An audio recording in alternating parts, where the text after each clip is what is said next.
Well, you bought a brand new 3D printer and now you are looking for a slicer for your Mac OS system for your Apple computer. But which kind of slicers are suitable for most of the 3D printers that are being released nowadays or are for sale nowadays? So let's dive right in. Hey, Zach here and welcome to this video. I have been there where you currently are. You are looking for a slicer for your Mac OS Apple computer. Because let's face it, Apple is in many ways way better than Windows. But because the majority of the people are using Windows computers, most of the manufacturers of 3D printers are thinking that there is only Windows. In some kind of ways they are also thinking like, oh yeah, but wait, Mac users or Linux users, we don't need to forget about them. But they were always the last priority, because I know exactly the time when I wanted to use my Creality M6 with Creality Slicer. Yes, back then it was Creality Slicer, and it was basically a stripped version of Cura Slicer. But did I get any downloads? No. I had to figure it out all by myself. And eventually I ended up using PrusaSlicer, which had a profile for, you guessed it, the Creality M6. But so in this video, I'm going to show you which kind of slicers you can use on your Mac OS system. And so here we are, PrusaSlicer for your Mac OS. When you are going to this site from Prusa Research, going for PrusaSlicer, you will always get the latest version that is working nicely on Windows, Mac and Linux. Well, it's quite funny because when I got here, I saw directly it was going to Mac because it already noticed that I'm a Mac OS user.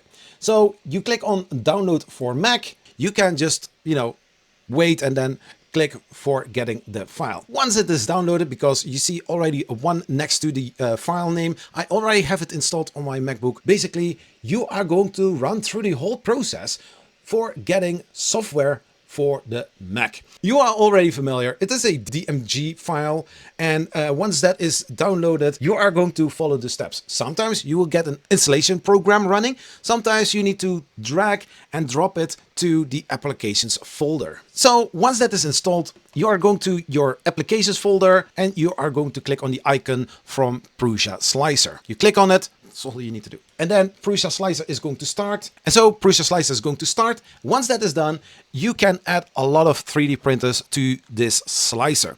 You need to check which kind of printer that you have. I noticed that not all brands are in there, unlike some other slicer software. This has an ease of use, a lot of features. And so you are going to click on configuration, configuration assistant. Then it is downloading the resources, stuff like that. If it is asking for anything to do, just read what it says and then click on next or yes or whatever it says. Mine, for some reason, is in Dutch. I prefer to use the English language so that when I'm making videos that you will see it as well. I get on my main screen, which is not this screen, you will see a little dialog popping up, installing profiles, and then you can see which brands are all in here as a little list. If your 3D printer, and you can already see it once this wizard is running, if your printer is not mentioned in there, then I will suggest to check out the second slicer software that I want to add to my Mac OS. There are a lot of brands in there. Once you have selected that, you are going to click on next, and in the end, you are going to run through all of the models. So if you selected only just one brand, you are quickly done. But if you have selected multiple brands, then you need to check if your model from that specific brand is in there. So I'm going to click next several times. Yeah, in Dutch it's volgende, or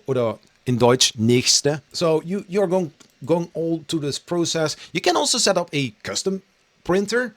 It's also possible. It's then a FFF printer.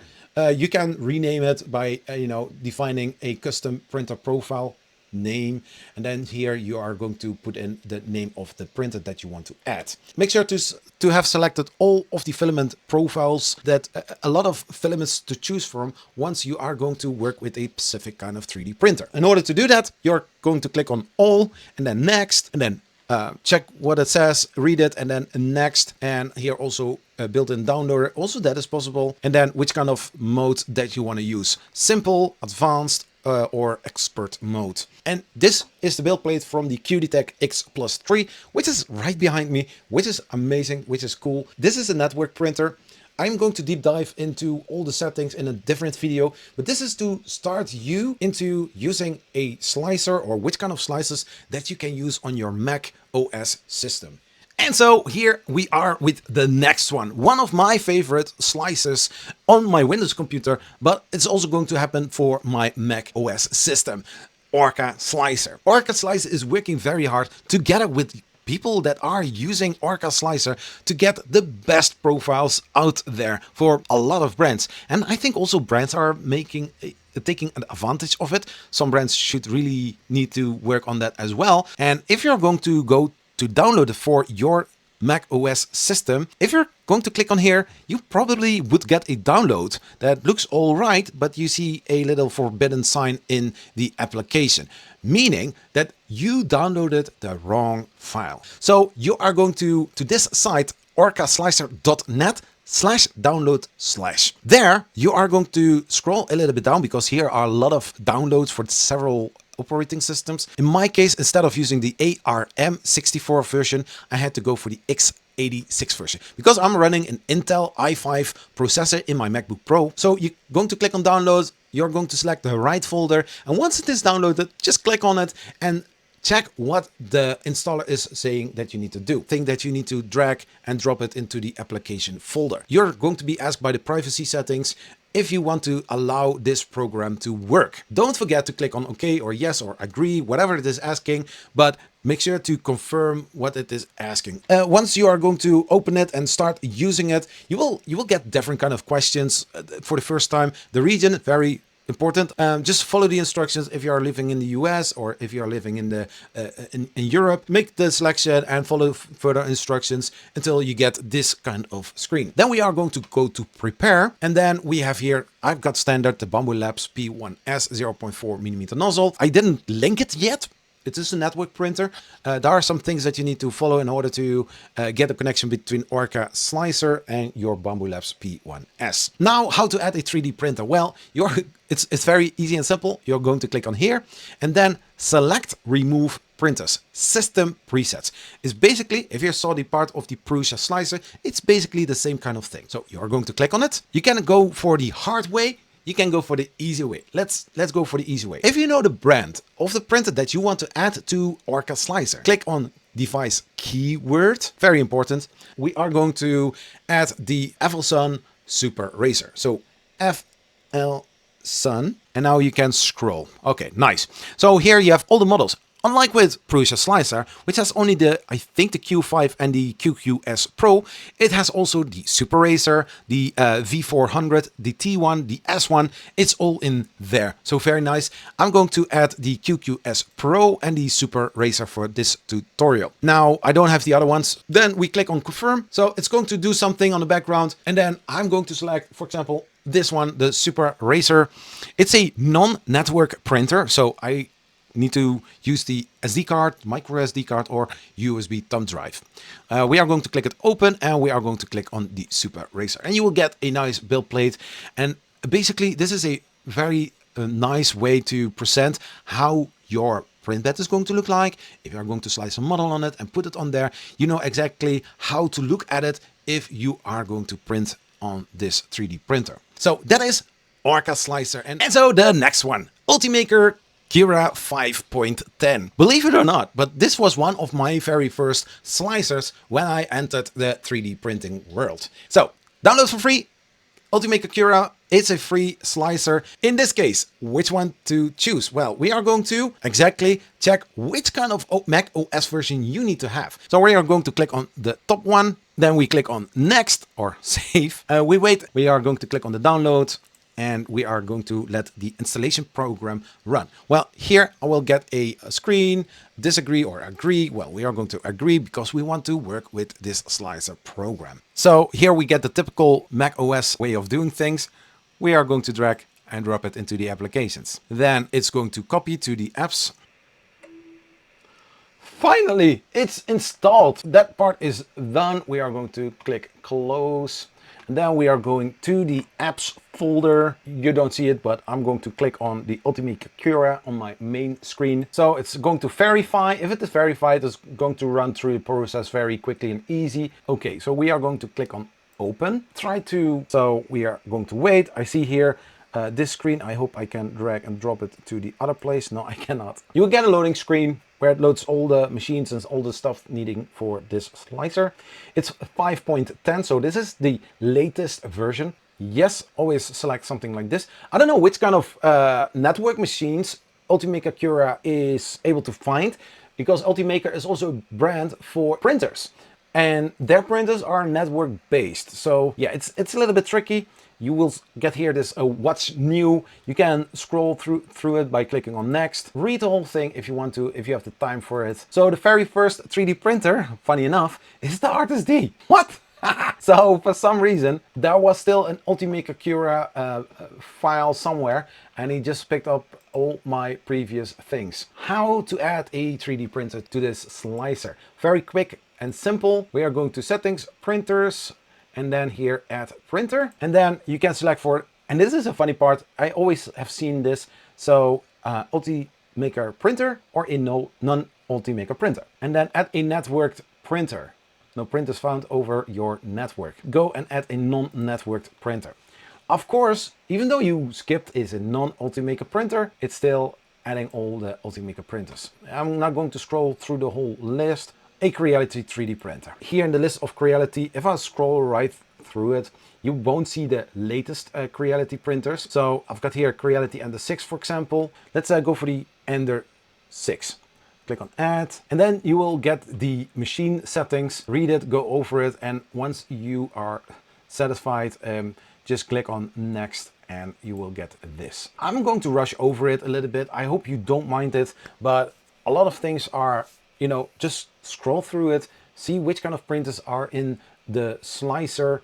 If your printer is not available, try one of those other slicers that I mentioned earlier in this video, or maybe even later in this video.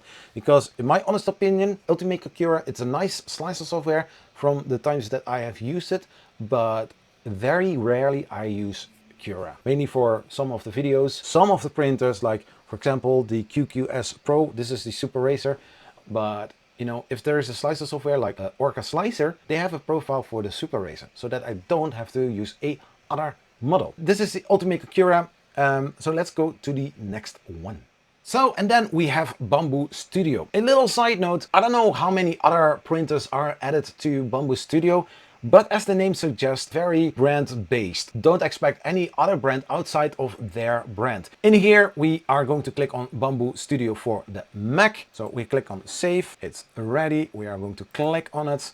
This is normal icon. I am dragging and dropping to the applications. I wait until the Mac is going to do something. So it's going to copy it to the applications folder. This is going fast, and I hope it will keep going fast. So now that is done, we can close here this application, and then we are going to the app folder, and then we are going to go for Bambu Studio. We click on it, and we are going to let the software do its thing. Just like with Orca Slicer, this is going to go through the same process. I hope it's going faster than the other one. Then you will get this notification, click on open, and you need to do that just one time. So I'm going to open Bambu Studio. We click on it. Okay, now we have welcome to Bambu Studio, get started. This is basically also what you will get if you are running Orca Slicer. Get started, Europe, next. Then you can join the program, but I will skip that because I don't want to have all my information out there. Printer selection, all. Well, we are not going to do that.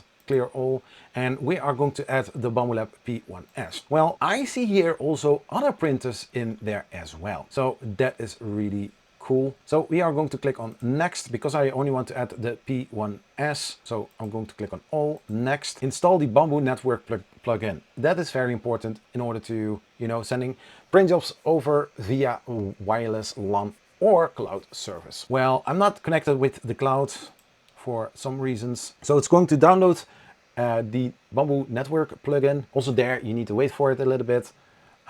Yes, no, cancel, just open. So we are going to device because you need to add a printer.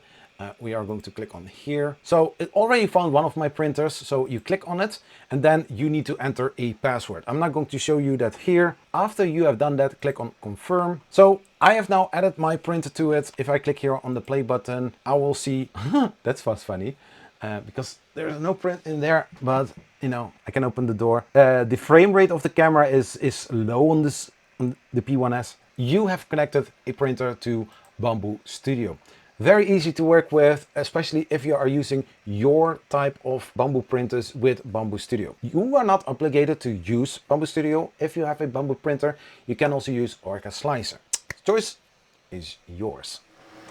And just like that, so now you have a basic idea which kind of slicer you want to use on your Apple computer running Mac OS. So you have to decide for yourself which kind of slicer that suits you the best. When it comes to fine-tuning the profiles, getting the most amazing prints for these slicers, I usually, like mentioned, I'm using usually the standard profiles, and sometimes I do a little bit of fine-tuning to get even better results. But this is also something that you, as a user for a 3D printer, have to learn. Find out which kind of settings are giving you the best print results. And when it comes to support removal, brim removals, other stuff like that, tweaking where it is needed. I made videos about them, but I know that there are some amazing content creators on this platform, on YouTube, making great videos about how to do those as well.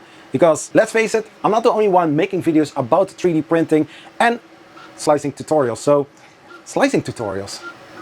Am I going to cut people? No, I'm not going to cut people. No, slicer tutorials. Yeah, basically.